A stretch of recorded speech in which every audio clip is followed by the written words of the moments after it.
8편 1절에서 9절입니다. 다 같이 함께 읽겠습니다. 여호와 우리 주여, 주의 이름이 온 땅에 어찌 그리 아름다운지요. 주의 영광이 하늘을 덮었나이다. 주의 대적으로 말미암아 어린 아이들과 젖먹이들의 입으로 권능을 세우시며 이는 원수들과 보복자들을 잠잠하게 하려 하심이니이다. 주의 손가락으로 만드신 주의 하늘과 주께서 베풀어 두신 달과 별들을 내가 보오니 사람이 무엇이기에 주께서 그를 생각하시며 인자가 무엇이기에 주께서 그를 돌보시나이까. 그를 하나님보다 조금 못하게 하시고 영화와 종기로 관을 씌우셨나이다. 주의 손으로 만드신 것을 다스리게 하시고 만물을 그의 발 아래 두셨으니 곧 모든 소와 양과 들짐승이며 공중의 새와 바다의 물고기와 바다 길에 다니는 것이니이다. 여호와 우리 주여, 주의 이름이 온 땅에 어찌 그리 아름다운지요. 아멘. 오늘도 하나님의 은혜가 여러분에게 가득하기를 바랍니다.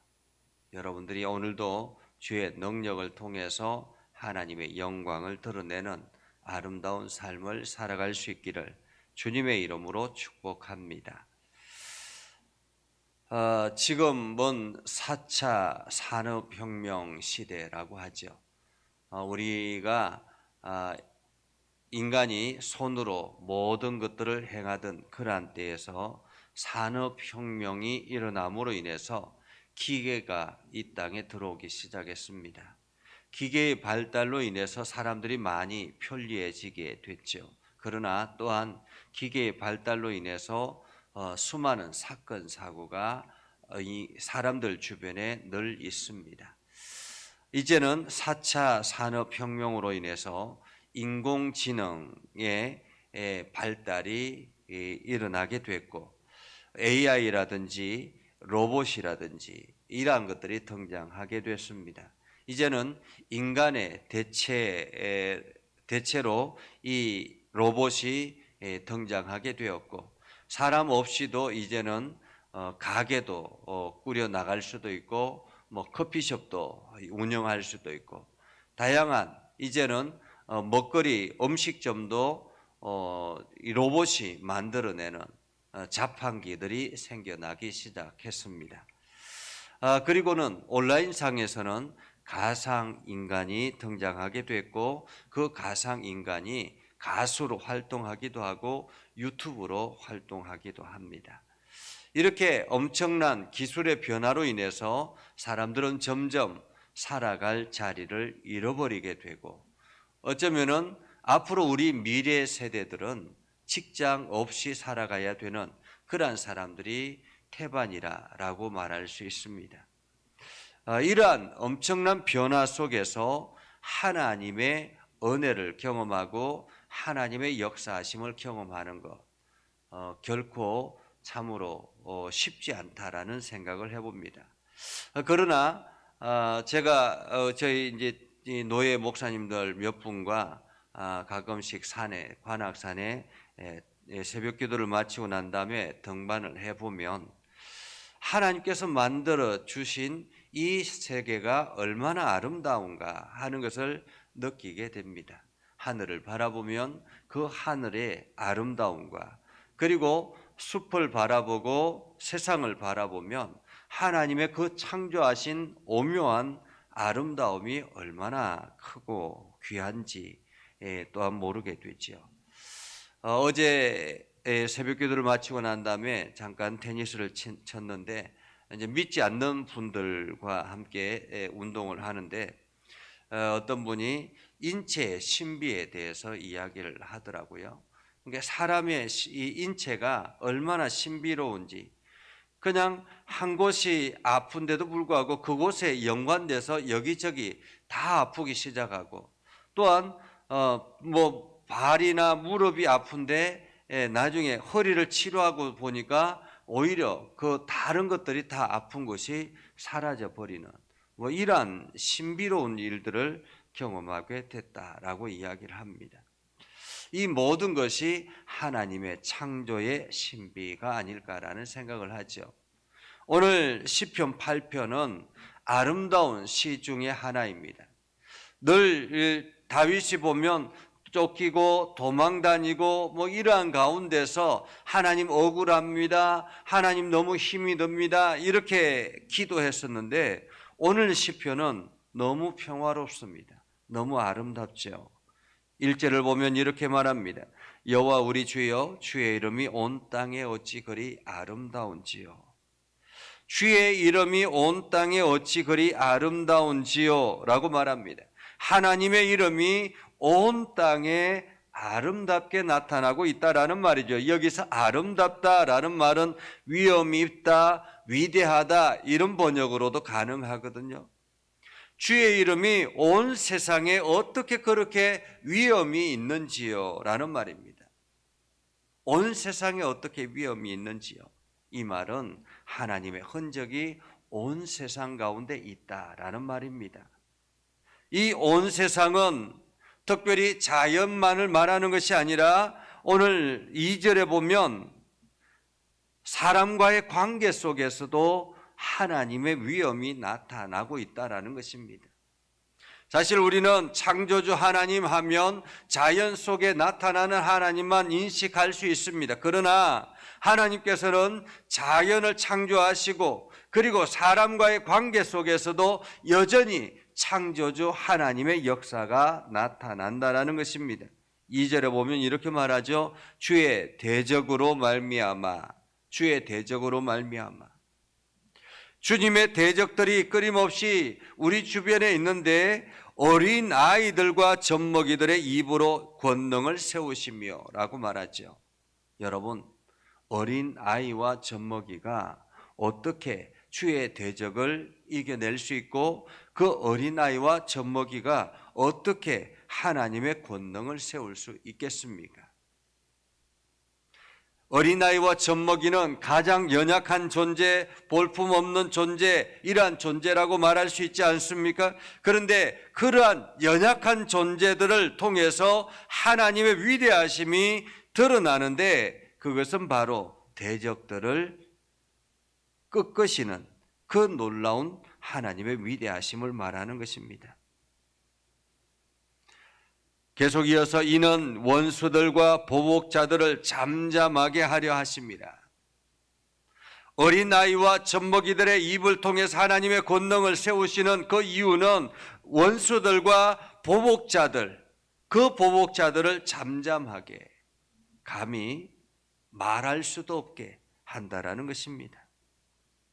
여러분, 힘이 있다고 대적자들을 이기는 것이 아니라는 거죠.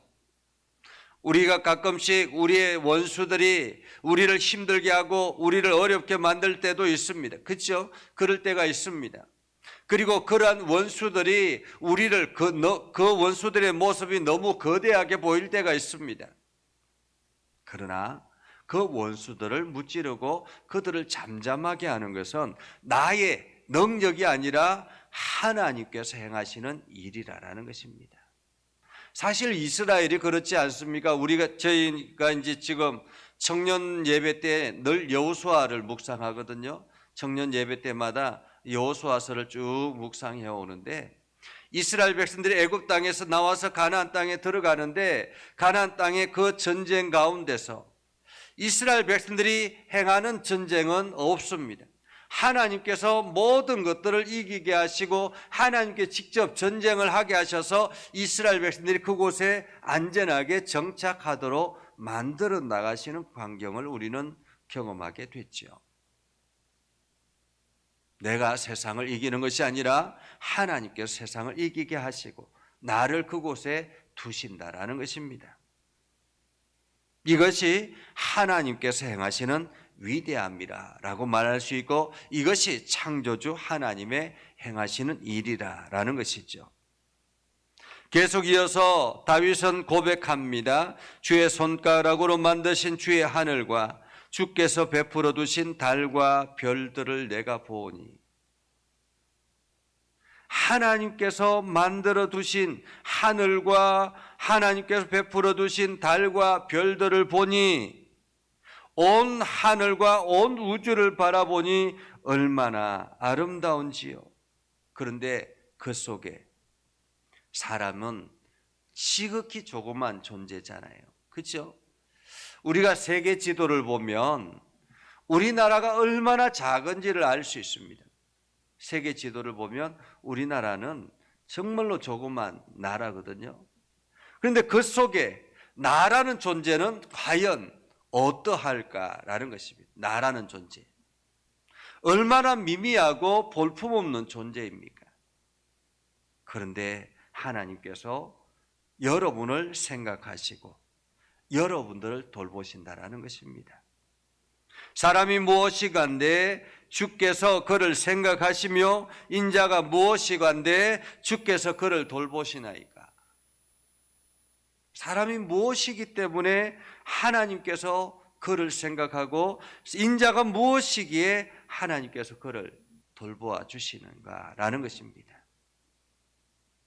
여러분이 대단해서 하나님이 여러분을 생각하시고 여러분이 대단해서 하나님이 여러분을 돌보는 것이 아니라라는 것입니다. 여러분이 엄청난 능력이 있어서 여러분을 돌보시고 여러분을 집중하는 것이 아니라라는 것입니다.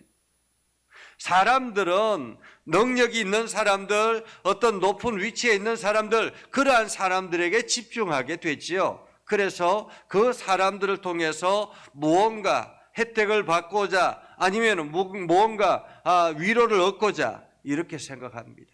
그러나 하나님은 대단해서 위대해서 우리를 돌보시고 우리를 생각하는 것이 아니라라는 것입니다. 하나님께서 이 다윗은 계속해서 고백하죠. 그를 하나님보다 조금 못하게 하시고 그는 누구입니까? 바로 여러분입니다. 여러분을 하나님보다 조금 못하게 하시고 하나님께서 사람을 만드실 때 하나님의 형상으로 만드셨다고 말씀하셨습니다. 그렇기 때문에 오히려 천사보다 위대하다라고 이야기하죠. 그러나 오늘 다윗은 하나님보다 조금 못하게 하시고 영화와 종기로 관을 세우셨다라고 말하죠. 여러분을 통해서 영화와 종기가 세상에 드러나도록 여러분에게 영화의 관, 종기의 관을 세워주셨다라는 것입니다. 여러분들의 행동을 통해서 영화가 나타나고 종기가 나타나는 것입니다. 그런데 이것이 죄악으로 말미암아 사라졌었죠. 아담의 타락으로 인해서 이 영화와 종기의 관이 사라졌습니다. 그런데 다시 하나님께서는 그 영화와 종기의 관을 씌우기 위해서 예수 그리스도를 이 땅에 보내신 것입니다. 그리고 오늘 저와 여러분이 있게 된 것이죠. 영화와 종기의 관을 회복한 저와 여러분인 것입니다. 주의 손으로 만드신 것을 다스리게 하시고 만물을 그의 발 아래 두셨으니 곧 모든 소와 양과 들짐승이며 공중의 새와 바다의 물고기와 바닷길에 다니는 것이니이다. 세상의 모든 것이 그의 발 아래 두셨다라고 말하고 있죠.